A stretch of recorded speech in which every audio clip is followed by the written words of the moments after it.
Hey everybody, Joe here. We have a little bit of news for you today. You may or may not have heard already. Tulsi Gabbard is resigning her post. Let's just jump right in. If you could leave me a like at least, consider leaving a comment, maybe add your 2 cents. That's fine. I should warn you though, if you're a lefty troll, your comment will be blocked. You'll be blocked from the channel, and the next time you leave a comment, you'll just be talking to yourself. So just keep that in mind, because we got no use for you people around here. So this is the announcement straight from Tulsi herself. I'm deeply grateful for the trust President Trump placed in me and for the opportunity to lead ODNI Gov for the last year and a half. Unfortunately, I must submit my resignation effective June 30th, 2026. My husband, Abraham, has recently been diagnosed with an extremely rare form of bone cancer. He faces major challenges in the coming weeks and months. At this time, I must step away from public service to be by his side and fully support him through this battle. Now, I think she elaborated on this too on another post. Let me see here. Yeah, there's that one. Oh, maybe not. I could have swore I saw another post from her on this, and maybe it was, maybe it was on just her regular account. I'm gonna go with it was just on her regular account. So let me see. It elaborated a little bit more. That's really all I wanted to show. Maybe I'm crazy. People. Let's just go to people. No. I guess I imagined it. I don't know, man. I obviously didn't bookmark it, and I must have imagined it. So basically, she's already told you that she's leaving because, well, her husband has cancer, and my heart goes out to her. She's done a good job as DNI, despite the narrative. The podcast bro retards all tried to make it sound like she was doing a terrible job and so on and so forth, and she wasn't doing anything. Then we saw her show up at in Fulton County, and the left started losing their mind.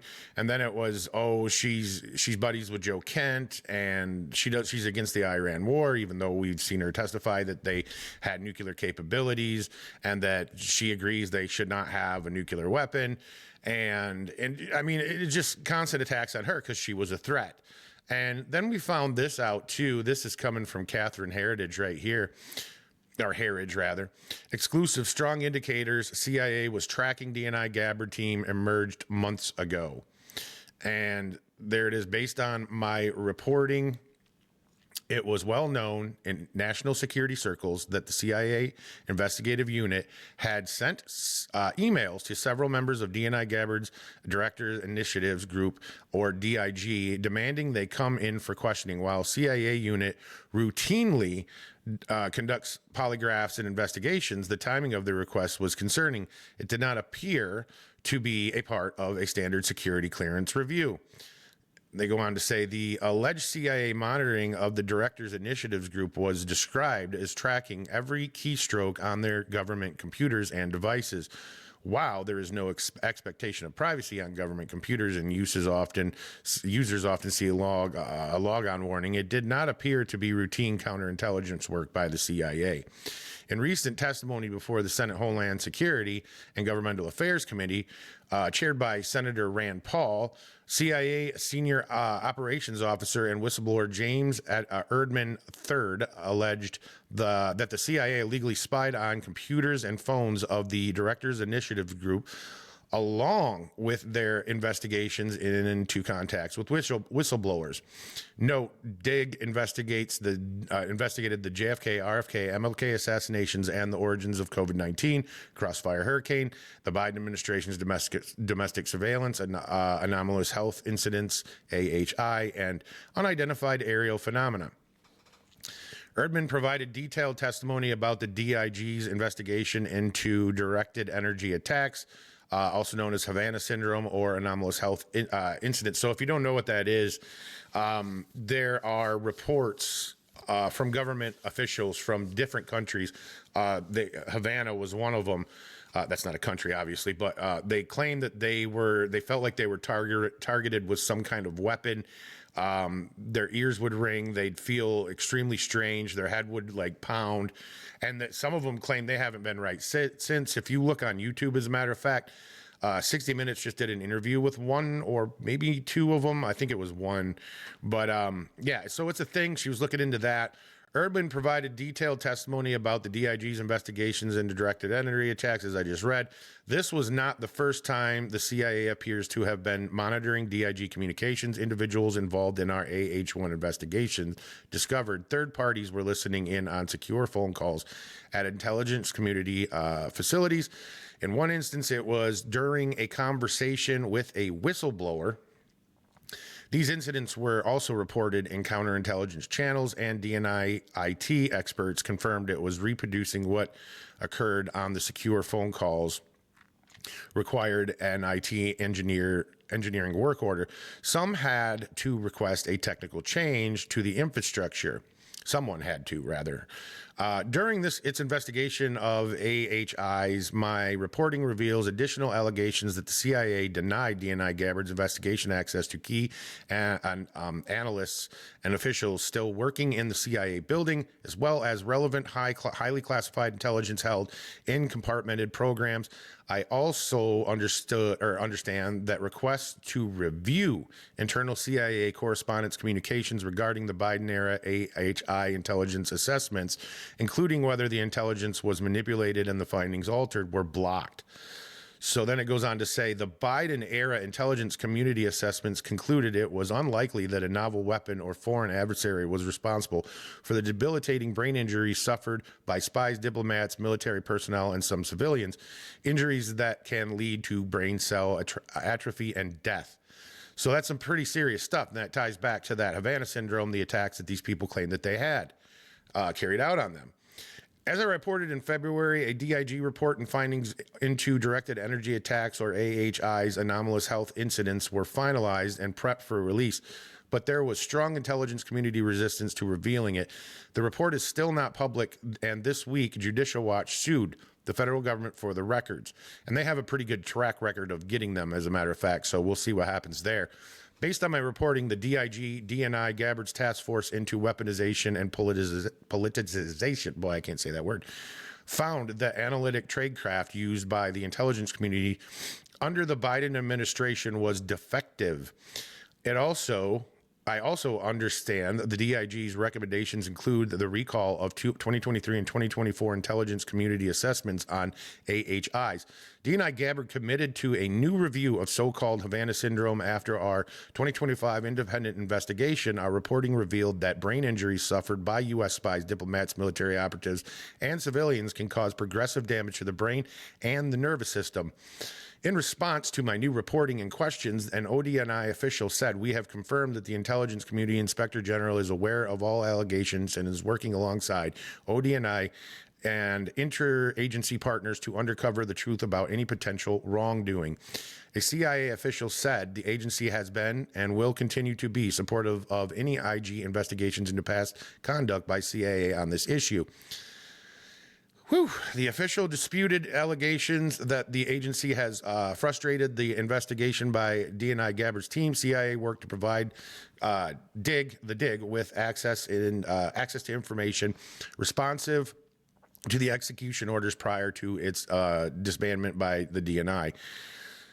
Lastly, it says on AHIs or Havana syndrome, the CIA official said the CIA director has been clear, including in sworn testimony before Congress, that the CIA defers to ODNI leading an interagency analytic review of AHIs. Thank you for supporting independent journalism. So this guy right here, Senator Rand Paul, who I don't really care for anymore, he's pretty much shown himself to be kind of an idiot, but he's a lot of talk and not a lot of action. Let's just put it that way. And he's kind of a loser when it comes to votes that we need him for. So anyway, he goes on to say, so the intel community is spying on itself. This is how perverse the government really is. Now, love them or hate them, that is quite accurate. That is quite accurate. That they're shady. if you want my personal opinion, which you probably didn't ask for, but you're going to get it anyway, I think we need to disband the CIA in general. I'm fine with the FBI. I feel like the CIA has kind of gone rogue. You know what I mean? It's just an agency that's gone way too out into the weeds, right? So we've got that going on. She's retiring her position, and then we've got the liberal media right here. This is coming from Libs of TikTok. She resigned because her husband has cancer. This is why no one trusts the media, she says. Look at this headline. Tulsi Gabbard resigns as director of national intelligence after contradicting Trump on Iran war. Yeah. So that's our media for you. A couple other things I just wanted to point out to you because you're probably going to hear about it soon enough. Trump is going to drill for oil in the Grand Canyon. No, Trump is going to drill for oil just outside of the Grand Canyon north, where they've drilled for oil for quite some time. Now, mind you, when a uranium mine reopened under Biden and he didn't put a stop to it like he did all the other ones in the area, he just allowed that one to open because it was needed. It wasn't in the Grand Canyon. It was just outside. But nobody reported on that. It was not a big deal when that was allowed. Uranium mining near the Grand Canyon didn't make the news. I don't even remember hearing about it. I found that out on my own. So this is the type of media we're dealing with, folks. Just like you're probably going to hear that Trump shut down the major hub for bee research. That's not the case. What's really going to happen in that situation is that they're going to slowly phase out this facility because it's kind of becoming a little bit dilapidated. It's going to cost a lot of money to restore. And so what they've done is they've got all these other facilities that are closer to where bees are, which would be, you know, the heartland where vegetables and flowers and stuff like that are. People are losing their minds. Oh, we're going to lose. What if there's another outbreak in the beehives or in the bee colonies, and there's another parasite or virus or this or that or the other? Who's going to test for it? Well, I'm pretty sure the person in charge of this facility was not put there by Trump. And she came out and said, no, there's not going to be an interruption in any of the testing.